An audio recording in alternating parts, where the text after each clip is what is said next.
Welcome to our explainer. Today we're shrinking down, way, way down, to explore the one thing that makes up everything you see around you. We're talking about the fundamental building block of our entire universe, the atom. You know, it's one of the oldest questions humans have ever asked. I mean, just look around you. The stars, the earth, the phone in your hand. What is it all really made of?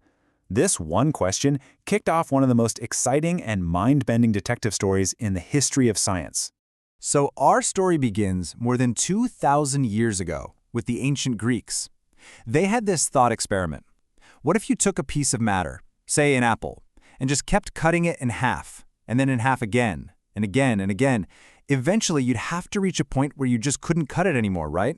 That final, uncuttable particle? Well, that's what they called an atom. Okay, so here's our game plan. We're going to take a journey through time and see how our picture of this atom evolved from just a simple, solid little ball into something much, much weirder and way more beautiful than anyone could have ever guessed. Right, so for a super long time, the atom was really just a cool idea. But then, in 1808, a British schoolteacher named John Dalton came along and put that ancient idea on a real scientific footing. He turned it from philosophy into an actual theory.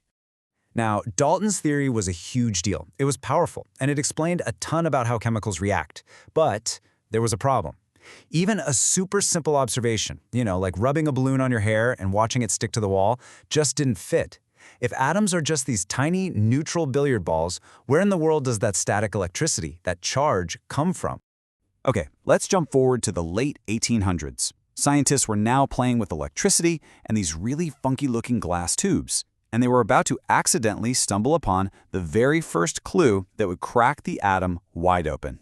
So check this out. This simple setup, a cathode ray tube, was about to change everything. When scientists zapped a high voltage through this tube, which was mostly a vacuum, they saw this mysterious glow, a ray, that seemed to stream from the negative end to the positive end. So they studied these rays, and a really clear picture started to form. The rays traveled in straight lines, they made certain materials light up, and here's the kicker. They bent away from negative fields and towards positive ones. You know what that means? That was the smoking gun. The conclusion was just inescapable. The so-called uncuttable atom wasn't uncuttable at all. It had parts. The very foundation of all matter contained these even tinier, negatively charged things inside of it. And they were named electrons. This one discovery literally turned 2,000 years of thinking on its head. Okay, so finding the electron kicks off this huge race to draw a new map of the atom. If there are negative bits, there have to be positive bits to balance them out, right? But where are they? This question led to one of the most famous and frankly game-changing experiments in the history of physics. All right, so here's the setup.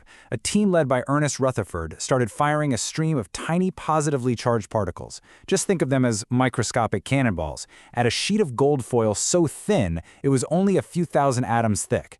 Now, at the time, everyone thought the atom was like a plum pudding, with positive stuff spread out all over. So they expected their little cannonballs to just sail right through, like shooting a BB gun through a piece of cake. But what they saw was, well, it was mind-blowing. Yeah, most of the particles did go straight through as expected, but some were knocked way off course. And, get this, about 1 in 8,000 bounced almost straight back, as if they'd hit a solid wall. This result was just completely impossible with the old model. Rutherford's own words just capture the shock perfectly. The only way a particle could bounce back like that is if it smashed into something incredibly small, incredibly dense, and also positively charged. And just like that, Rutherford had discovered the atomic nucleus. All the positive charge and almost all the mass of an atom was crammed into this impossibly tiny dot at the very center. And the electrons? They were orbiting this nucleus far, far away, which meant, and this is the wild part, the atom was almost entirely empty space. But this amazing new model created a brand new, massive problem. So now the atom has this fatal flaw. And the person who swooped in to solve it was a Danish physicist named Niels Bohr, and his idea was absolutely radical. I mean, here was the issue. Just think about it. Opposites attract, right? So according to all the physics they knew at the time, a negative electron orbiting a positive nucleus should lose energy and spiral into the center in, like, a fraction of a second. If Rutherford was right, every single atom in the universe should have collapsed on itself. But they obviously hadn't. So what was going on? Bohr's solution was just revolutionary.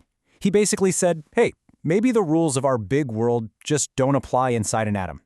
He proposed that electrons were stuck on specific tracks, or orbits, and they couldn't exist in between. They could only jump from one track to another by absorbing or spitting out a very specific amount of energy. And guess what? This model perfectly explained a long-standing mystery: why different elements glow with their own unique set of colors when you heat them up. So Bohr's model was a huge leap forward, no doubt. It saved the atom from destroying itself and explained some key evidence, but it was still kind of a patch. It only really worked perfectly for hydrogen, the simplest atom, and it didn't answer the deepest question. Why? Why were electrons only allowed in these magical orbits? To really understand the atom, science had to basically throw out common sense and take this terrifying leap into a totally new, completely counterintuitive reality: the bizarre world of quantum mechanics. So, this first concept is a real mind-bender. A French physicist, Louis de Broglie, proposed that everything, and he meant everything, including electrons, has a split personality. An electron isn't just a tiny ball. It's also a wave spreading out through space. It can act like a particle or a wave, depending on how you're looking at it. Crazy, right? And the weirdness just keeps coming. This was all captured by Werner Heisenberg's famous uncertainty principle. What he realized is that at this tiny, tiny scale, the very act of looking at something changes it.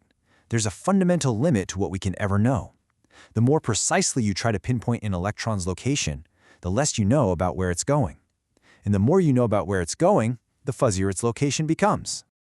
Okay, so we've got these two totally bizarre quantum ideas on the table. Things can be both waves and particles, and there's a hard limit to what we can know about them. So what happens when you put these two ideas together? Well, you get our modern and much more accurate picture of the atom. Because an electron is a wave, and because we can never know its exact position and speed at the same time, we just have to completely throw out the idea of neat little orbits. Instead, the best we can do is describe a region of space where the electron is likely to be found. We call these regions of probability orbitals, and they come in all sorts of beautiful, strange shapes, like spheres or dumbbells. And that is the key takeaway from our whole journey today. The atom is not a mini solar system with little planets zipping around a sun. A much better picture is a tiny, dense nucleus surrounded by a beautiful, vibrating, fuzzy cloud of probability. It's a haze that represents the ghostly existence of its electrons. And that brings our journey into the atom to a close.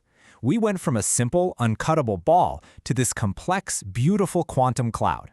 So we'll leave you with one final thought that connects this super strange quantum world right back to the chair you're sitting on. If you and everything around you are over 99.9% empty space, why does anything feel solid at all? Why doesn't your hand pass right through your desk? The answer? Well, it lies in the behavior of those very electron clouds. Thanks for joining us for this explainer.